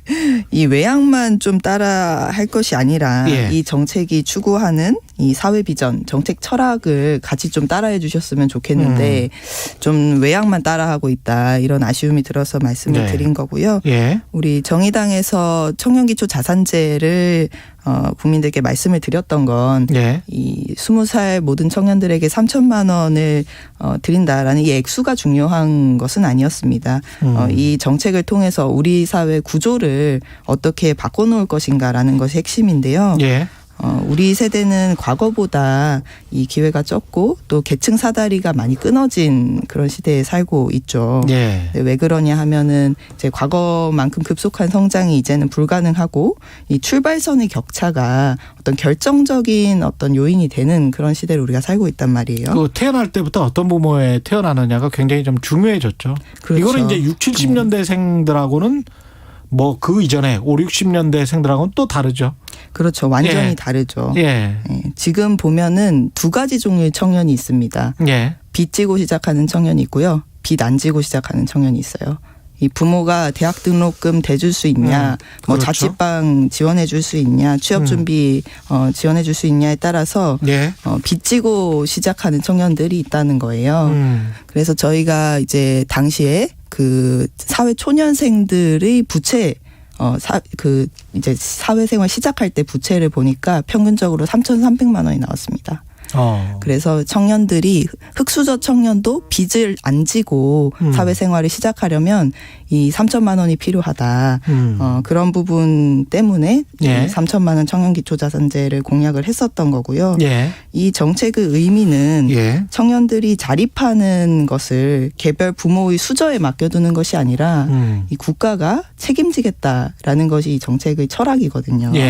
그리고 이 청년들이 세습 불평등에 갇히지 않고 기회의 평등을 누리게끔 하겠다라는 것이 이 정책의 핵심인데, 이 정의당 정책의 핵심은 청년들에게 따라서 얼마를 주냐가 핵심이 아니라 돈 많은 기성세대 자녀들한테 사적으로 물려주는 그 부를 상속세와 종부세 등을 통해서 모든 청년들에게 고르게 재분배하자라는 게 핵심입니다.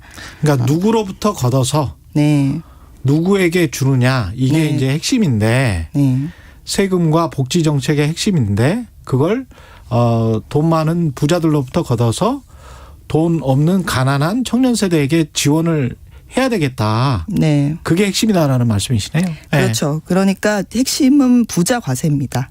핵심은 부자 과세다. 네. 정의당 정책의 핵심은 부자 과세인데 이 카피 제품들은 그런 철학을 사실 잘 찾아볼 수가 없다. 이런 의미에서 세금을 말하고 있지 않다. 그렇죠. 누구로부터 걷어서 누구에게 나눠주는 것이냐. 이 철학이 잘 보이지 않는다. 이 말씀이시죠. 어떻게 보면 바이든 대통령이 부자 증세하고 기업들 법인세 올리고 이런 정책하고도 비슷한 것 같습니다. 그러니까 인프라를 우리가 특히 그 바이든 대통령 같은 경우는 이제 교육 인프라 이야기 많이 하거든요. 그다음에 노동자 이야기 많이 하고 그러면서 이거를 어떻게 보호하고 더 소득을 증진시키기 위해서는 뭐 이런 교육 인프라가 필요한데 그 돈은 국채를 발행하는 게 아니고 당신들로부터 걷어야 되겠다. 이걸 그냥 노골적으로 이야기를 해버린 거잖아요. 취임 초기 때. 그렇죠. 취임 전부터 그렇고. 정의당 정책은 그런 정책이다. 이런 말씀이시네요. 그렇죠. 네. 네. 지금 뭐 여러 가지 또 반박들이 나오고 있어요. 국민의힘으로부터. 네. 이제 이재명 지사뿐만 아니라 지금 이낙연 전 총리 또 정세균 전 총리도 비슷한 말씀을 하셨기 때문에. 네. 근데 저는 국민의힘은 그 돈은 어디서 날 거냐. 그렇죠. 우리가 지금 뭐 정부 예산도 계속 적자를 내란 말이냐 뭐 이런 이야기 되고요. 네. 네, 저는 뭐 국민의힘처럼 이런 뭐 지원 정책이 나올 때마다 포퓰리즘이다. 뭐 이렇게 얘기하는 거는 문제가 있다고 봅니다.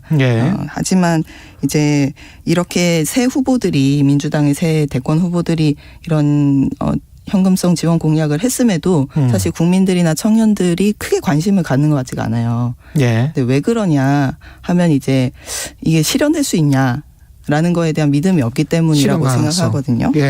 근데 사실 저도 민주당이 추진한다면 실현 가능성이 잘 믿음이 안 갑니다.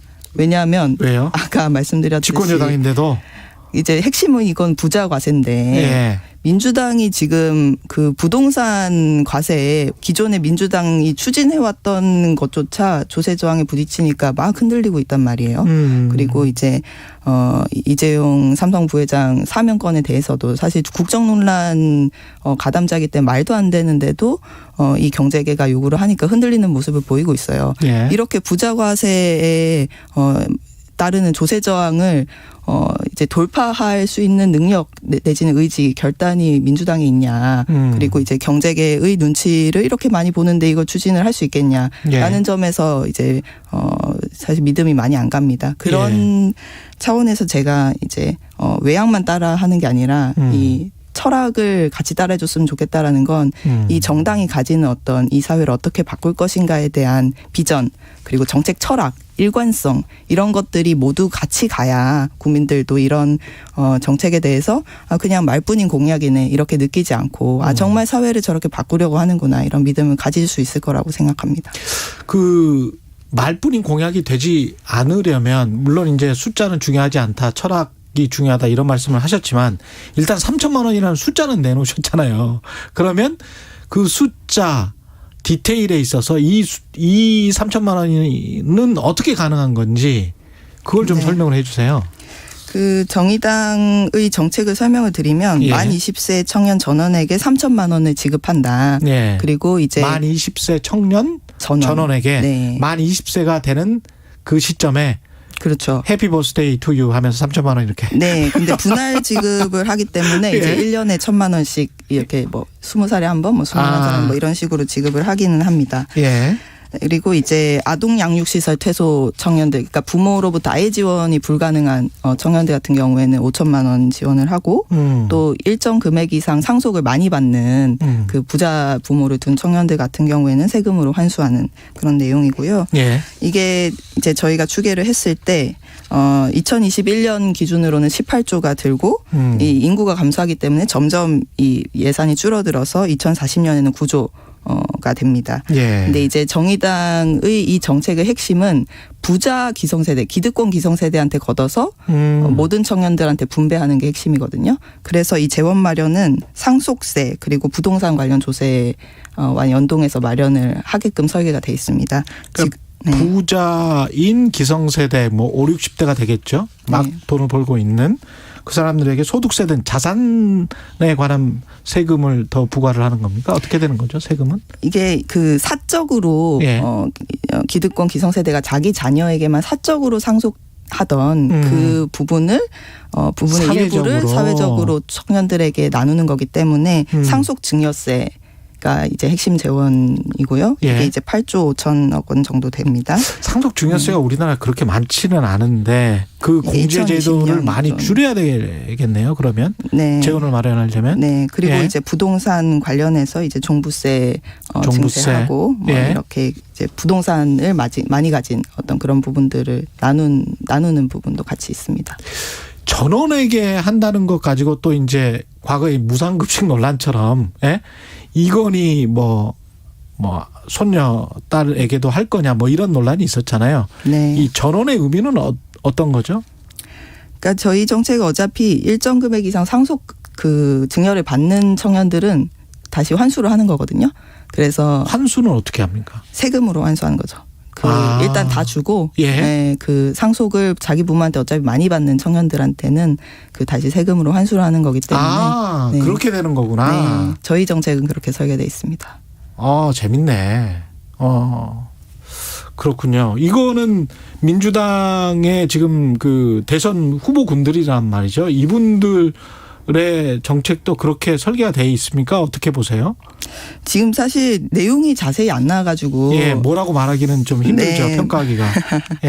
근데 이제 그러니까 이런 정책들을 제안을 하려면 그냥 액수로만 강조가 되게끔 제안을 하면 안 된다고 생각합니다. 그래서 정의당 같은 경우에는 그래서 이 정책이 담고 있는 어떤 사회 비전이 뭐냐, 재원은 어디서 마련할 거냐, 과세 어디서 할 거냐, 이거를 마련하는데 꽤나 공을 들였는데 이렇게 어떤 금액이 강조되는 그냥 금액만 딱 던지는 방식으로 제안을 했을 때는 이게 신뢰를 받기가 어렵죠. 관련해서 이제 또 바로 직자적으로 그런 어떤 비판을 할 거란 말이죠. 포퓰리즘 뭐 이렇게 이야기를 할 텐데 이런 반응에 관해서는 어떻게 생각하십니까? 그러니까 뭐 무조건 뭐 어떤 지원 공약만 하면은 포퓰리즘이다 이렇게 좀 반응하는 어떤 좀 국민의힘의 어떤 좀 그런 일관된 반응이 있습니다. 저는 그거는 문제라고 생각합니다. 근데 중요한 거는 뭐 국민의힘이나 뭐 이런 반응이라기보다는 국민들의 반응일 텐데 국민들이 정말 신뢰할 수 있고 저 정당은 저거를 추진하겠구나. 그리고 저게 그냥 어떤 가벼운 어떤 표 얻으려는 제안이 아니라 우리 사회를 어떻게 바꾸려고 하는 어떤 그 철학을 비전을 저 정당이 갖고 있구나 이렇게 느끼게 하는 게 중요한 거죠. 고맙습니다. 지금까지 청년정의당 강민진 대표였습니다. 고맙습니다. 네, 감사합니다. KBS 1라디오 최경영의 최강시사 듣고 계신 지금 시각은 8시 43분입니다.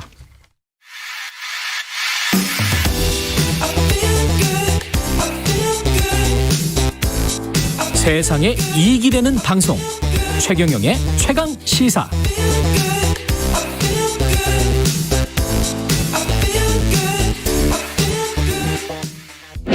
Though we gotta say goodbye for the summer. 최경영의 최강 시사. 정치가 흐르는 음악 다방. 어서 오세요. 네, 감미롭죠? 한 주에 가장 핫한 정치 이슈에 대해 이야기 나누고 주제에 관한 선곡 대결을 펼치는 고품격 음악 코너 정치가 흐르는 음악 다방. 오늘도 김수민 음악평론가, 김민아 음악평론가 나오셨습니다. 이건 음악평론가들에 대한 모독입니다. 이분들은 시사평론가예요. 제가 그렇게 불러달라고 하지도 않았는데. 음악을 평론한다기보다는 음악과 그렇죠. 평론가. 저는 음악과 평론가로. 지난주 첫 시간에는 김수민 평론가가 또 이겼는데 상품을 안 받아가셨어요. 밥을 안 먹고 가셨습니다. 제가 금요일에 방송 끝나고 또 다른 방송이 있어가지고. 그렇죠. 그쪽에 가서 또 보셔야 되니까. 그래서 다음 주 화요일에 김수민의 눈 끝나고 나서 구내식당에서 밥 먹도록 하겠습니다. 알겠습니다. 부러워요. 연이어 이렇게 계속 방송이 있고. 전 집으로 가야 되는데. 그냥 몰려 있어서 그런 거예요. 집으로 터벅터벅. 김민아 평론가. 대중교통으로. 그 키워드 송영길인데요. 더불어민주당 대표 요즘 어때 보입니까? 저는 뭐 글쎄요, 요즘에 좀 힘들지 않느냐. 힘들다. 예, 당내 또 본인 생각하고 다른 기류들이 만만치 않다. 뭐 이런 평가들이 나오는데 저는 그거는 이제 조율을 해 나가는 과정인 것 같고 제가 김수민의 눈에서도 말씀을 드렸지만 송영길 의원을 비주류 비문이라고 할 수 있는가. 예, 지금까지 굉장히 이제 정통 민주당의 그 주류 노선을 걸어왔던 그런 인물이고 또 다음 대선을 맞이해서 어느 정도 당의 변화를 꾀하는 건 불가피한 거라서 그 중책을 맡고 있기 때문에 어깨는 무겁겠지만은 저는 그렇게 아직까지 당내에서 그렇게 힘든 처지일까 이런 생각은 좀 합니다. 김민하 평론가는 어떻게 보세요? 일단 대표가 된 지 얼마 안 됐기 때문에 힘든 기분보다는 기쁜 마음이 앞서겠죠. 기쁘고 기분 좋고 이제 뭔가 해나가는 그 시작하는 그런 기분. 근데 이제 시작하는 건 기분이 좋은데 성과를 얼마나 낼 수 있는 거냐. 그리고 중간에 불거지는 말씀하신 대로 여러 가지 갈등 관리를 얼마나 잘할 수 있느냐. 이게 사실은 산 넘어 산입니다. 그래서 갈등 관리라는 게 그래도 어느 정도 뭐 합의가 되는 기반이 좀 이 기본적으로 마련이 돼 있고 그 안에서 이제 조율을 하는 건데 그게 오히려 지금 원심력이 많이 작용하고 있는 그런 국면이 될 수밖에 없어서 대권 앞에 이제 대권 문제도 있고 정책에 대한 어떤 찬반 여론 이런 것도 있고 근데 이런 걸 다 어쨌든 조율하는 게 쉽지 않은 거거든요. 그렇죠. 그래서 그런 점에서는 미래를 생각하면 약간의 이제 좀 불안한 기분이 있겠죠. 지금은 근데 좀 기분이 좋을 것 같습니다. 삶은 뭐 고난이고 여행이잖아요. 삶은 여행이니까. 끝없는 도전과 응전입니다. 갑자기 이상은 씨 노래가 생각이 납니다. 음악 평론 하신 건가요 지금? 그 관련해서 지금 그 갈등 이야기 하셨는데 어떤 갈등들이 있나요? 구체적으로 무슨 부동산도 있을 거고 검찰 개혁과 관련해서도 있을 거고 그렇죠. 부동산 같은 경우는 종부세 완화. 이 부분을 아마 지도부에서는 추진하게 될 것 같은데, 근데 지도부는 추진하고 당내 지지층 사이에서는 그 세제를 그렇게 완화하면 안 된다라고 하는 여론이 좀 만만치 않아 보입니다. 근데 전반적인 흐름은 부동산 정책도 뭐 LTV 완화라든지 이런 것들 포함해서 좀 규제 완화 쪽으로 흐르는 것 같아요. 네, 일단은 흐르는 것 같고 그것은 대세가 된 것 같고 그리고 이제 검찰 문제 같은 경우는 검수완박이라고 또 당 일각에서 특히 김용민 최고위원이라든지 이쪽에서 주장을 하고 있지만 사실 이 정부의 임기가 얼마 남지 않았고 오늘 또 그 민주 사회를 위한 변호사 모임 민변에서 또 정책 평가들을 내놨는데 검찰 개혁에만 골몰했다라는 부분이 들어가 있거든요.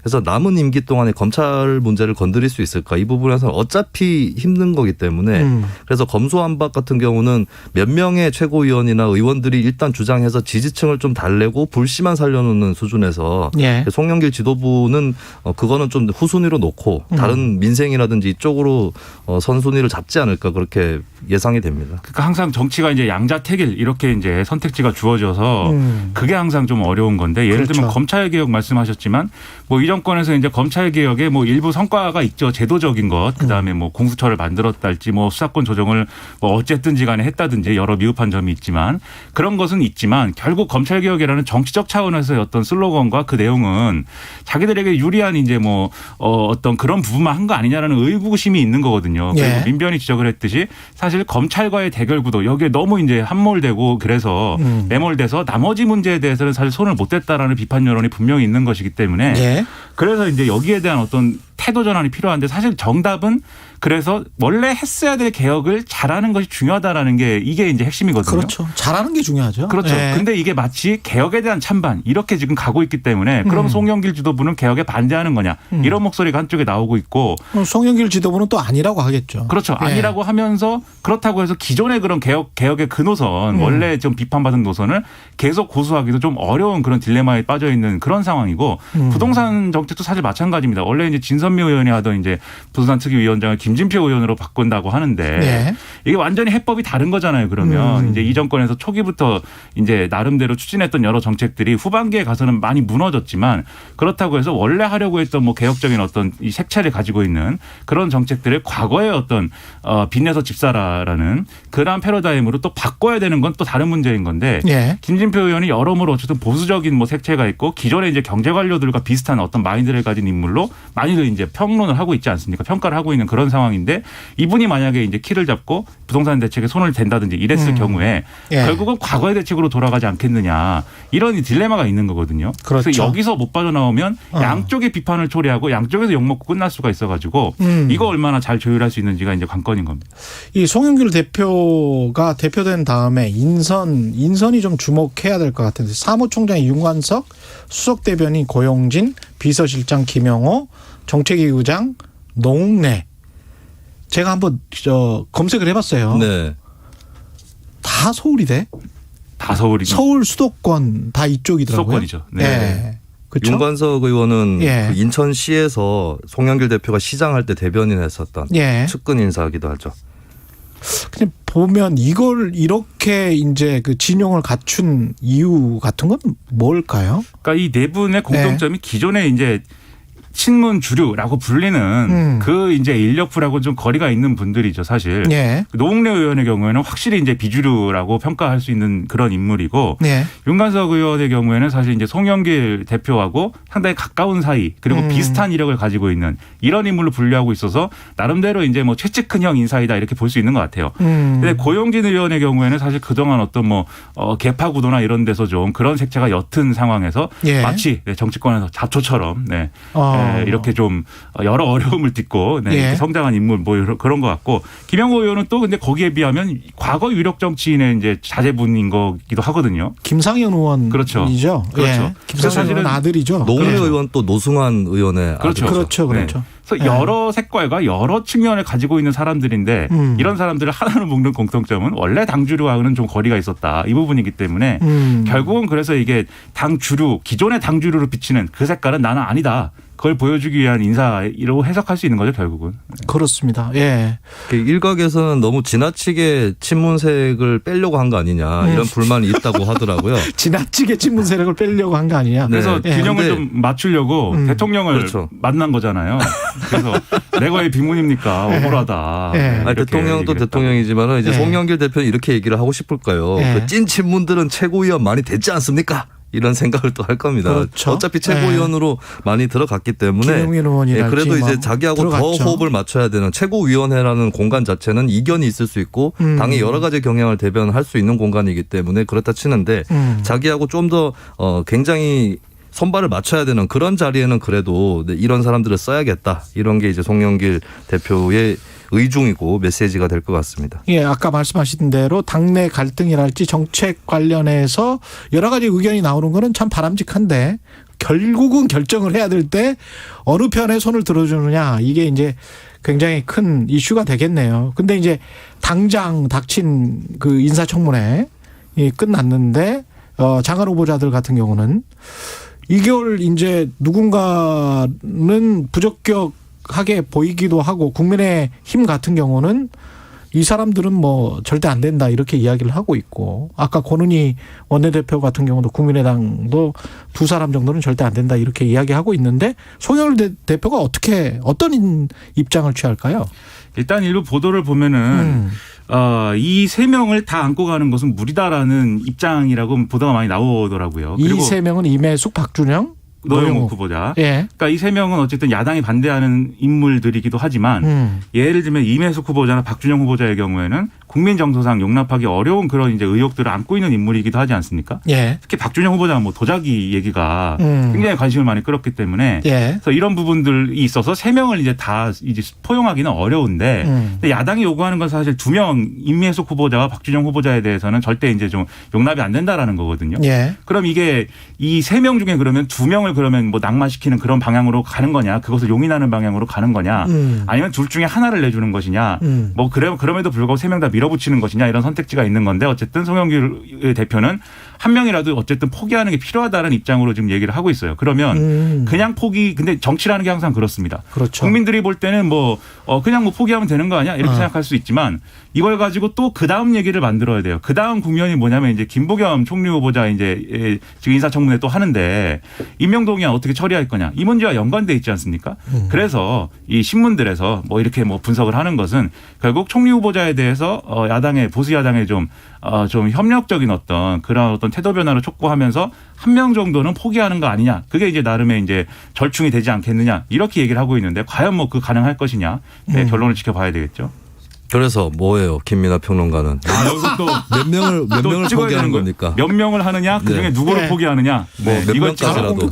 네. 그러면 저는 항상 김수민 평론가랑 말을 하면 무슨 대결구도 뭐 이렇게 서로 뭘 맞춰야 되는 분위기가 되는데 박준영 후보자를 포기하고 간다. 네, 이렇게 그럼 하죠. 한 명? 저는 2명을 포기한다. 2명? 네, 임혜숙, 박준영 둘 중에 우열을 가릴 수 없다.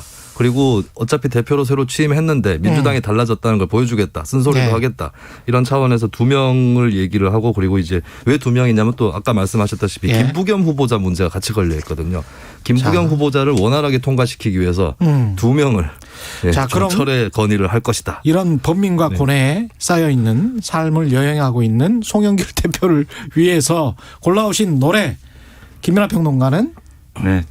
나는 그리움 그대는 외로움 맞나? 거꾸로 됐나? 나는 외로움 그대는 그리움인가? 네. 요즘에 한글이 잘 기억이 안 나요. 그럼 영어는 기억 잘 납니까? 네. 박영민 씨의 노래입니다. 네. 김수민 평론가. 저는 한국의 유명 인디 밴드인 허클베리 핀의 폭탄 위에 머물다. 폭탄 위에 머물다. 요즘에 민주당 안팎의 최고의 화제가 문자 폭탄 아니겠습니까? 그래서 폭탄 위에 머무는 송영길 대표에게 이 노래를 바칩니다. 살짝 뭔가 이렇게 들고 와야 되는 거 아니에요? 노래 제목을? 나는 김수민 평론가 이 말이 좀 그거 한데. 아니 저도 이유는 있어요. 이 노래 고른 가사를 보면은 사랑하고 싶은데. 알았어요. 지금 제작진 결정 나왔어요. 허클베리 핀의 폭탄 위에 톰소연 어디 있습니까? 톰소연. 와 이현승이다. 김수민 평론가 그리고 김민하 평론가였습니다. 고맙습니다. 감사합니다. 허클베리 핀의 폭탄 위에 머물다. 음악 들으면서 최경영의 최강시사 5월 7일 마치겠습니다. 고맙습니다. 내가 원했던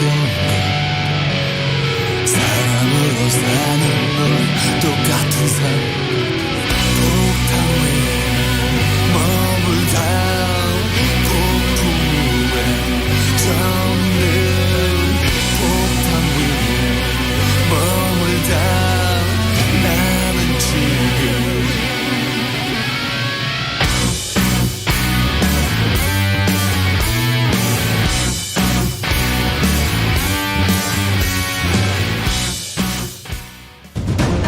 코로나19를 멈추기 위해 백신 접종이 중요한 시기입니다. 현재 일반 국민을 대상으로 한 코로나19 백신 무료 접종이 진행되고 있습니다.